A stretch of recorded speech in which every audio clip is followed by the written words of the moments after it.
Olá, hoje estaremos falando sobre o julgamento.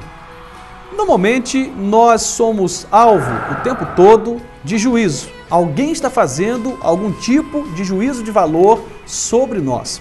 Somos observados o tempo todo, enquanto estamos caminhando para o nosso trabalho, enquanto estamos na nossa casa, o vizinho está observando como as coisas caminham por ali, no seu trabalho as pessoas estão observando, nas ruas, você está numa fila do banco, você está num cinema, viajando, enfim, em todo momento nós estamos sendo observados. Naturalmente, um juízo de valor é feito. Mas é tão complicado quando fazemos um juízo, ou quando julgamos alguém, ou alguma coisa, ou alguma pessoa, sem nos apropriar da verdade que envolve aquela situação. Como é complicado fazer um julgamento sem você se inteirar dos fatos, sem você averiguar os fatos. Mas nós somos tendenciosos a isso, quase que o tempo todo nós somos movidos a essa tentação e caímos quase sempre nessa tentação de julgar. Julgar quem é antipático, quem é simpático, julgar quem é pobre, quem é rico, julgar e julgar e julgar.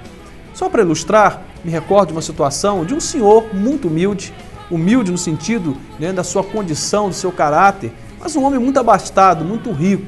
Ele morava no interior aqui de Goiás e ele, possuidor de muitas terras, um grande fazendeiro, em um dado momento ele resolveu comprar uma nova caminhonete. Ele tinha uma frota de caminhões, de tratores, máquinas agrícolas. Ele foi a Goiânia comprar uma caminhonete, mas ele foi como um peão, muito mal vestido, uma botina. Alguém tinha saído da fazenda, maltrapilho, um chapéu meio velho, meio desgastado. E ele chega lá nessa agência e alguém olhou para ele e pensou, bom, aqui tem alguém que vai nos importunar. E logo deram um jeito de tirar aquele, entre aspas, aquele pobre daquele recinto.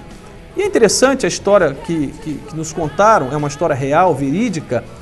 Num dado momento, o homem tirou do borná, como se diz no interior, e joga em cima da mesa daquele gerente, daquela loja, daquela concessionária, uma bolada de dinheiro. Ele foi comprar uma caminhonete de cerca de 80 mil reais na época, à vista. Mas o julgamento que se fez é que ele era um qualquer. E aí aquele vendedor quebrou a cara. Por que eu quero usar isso como ilustração? Como nós somos suscetíveis, tendenciosos a um julgamento. E o julgamento sempre voltado para aquilo que é aparente, aquilo que é superficial. Nós não podemos cair nesse erro. Olha o que diz a palavra de Deus no livro de 1 Samuel, capítulo 16, verso número 7.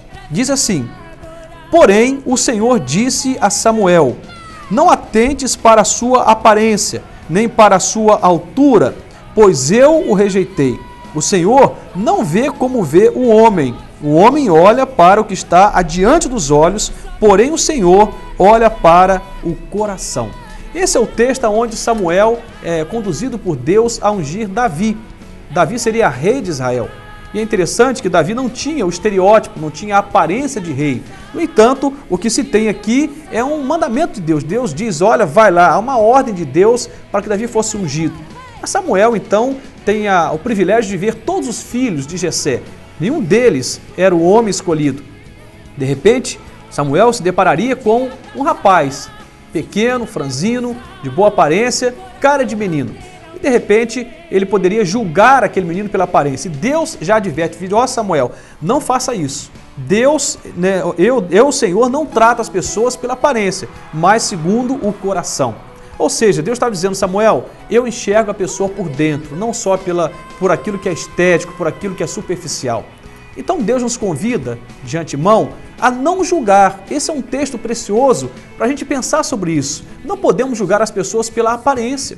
Algumas pessoas que de antemão parecem antipáticas, quando convivemos com elas, descobrimos que elas são simpáticas.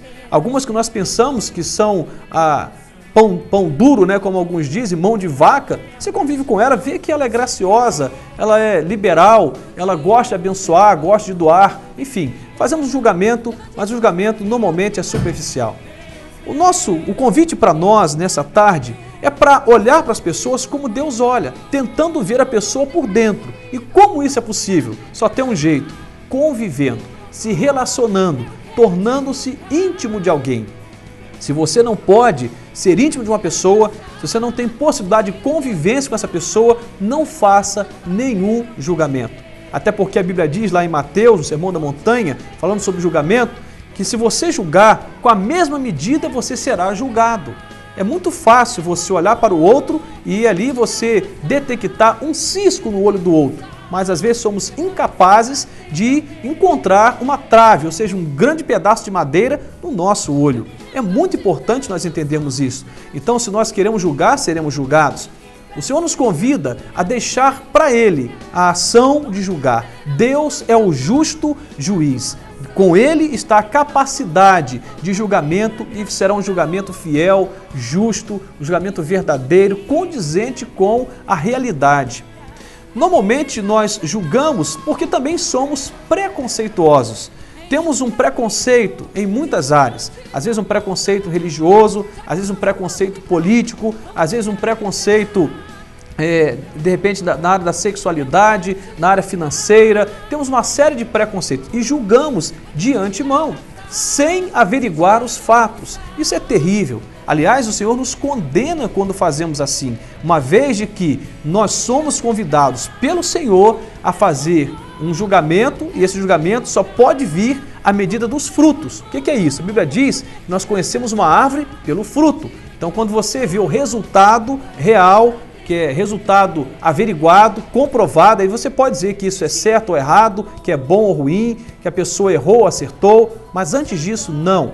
Mas a melhor parte é não julgar jamais, é deixar para o Senhor essa tarefa. Porque Deus, como diz o texto sagrado em 1 Samuel capítulo 16, Deus vê o coração. O homem só consegue enxergar a aparência. Por mais que a gente se aproxime, se relacione, seja íntimo de alguém, ainda assim corremos o risco de errar no nosso julgamento. Quantas vezes julgamos um filho de forma errada? Quantas vezes julgamos a esposa, o esposo, um pai, uma mãe, julgamos de forma errada. E olha que conhecemos essas pessoas, convivemos com elas, mas ainda assim julgamos de forma leviana, errada, superficial. Deixe Deus fazer o julgamento. Eu não sei se você tem feito um juízo de valor em relação a algumas pessoas com as quais você convive ou conhece. O tempo todo somos tentados a isso. Não corra esse risco de se frustrar, de se decepcionar. Quantas vezes eu me recordo, na minha imaturidade, início da minha fé, alguns anos atrás, fiz alguns julgamentos e quebrei a cara. A gente descobre, às vezes, coisas surpreendentes quando decidimos conviver com a pessoa e desarmamos o coração e passamos a entender a pessoa, como o texto mesmo nos convida a olhar para o outro como alguém que olha por dentro. Ou seja, se coloque no lugar daquela pessoa. Entre na vida dela, tente participar daquela situação. Depois, talvez, você possa emitir algum julgamento, mas o melhor é que você deixe Deus julgar tudo e todos, porque Ele é fiel na sua ótica, Ele é fiel no seu julgamento. Deus é justo em tudo que faz, em tudo que vê. Espero que Deus te ajude a compreender esse tema e a viver nessa dimensão de não julgar para não ser julgado. Deixar Deus ser o justo juiz. Deus te abençoe em nome de Jesus. Amém.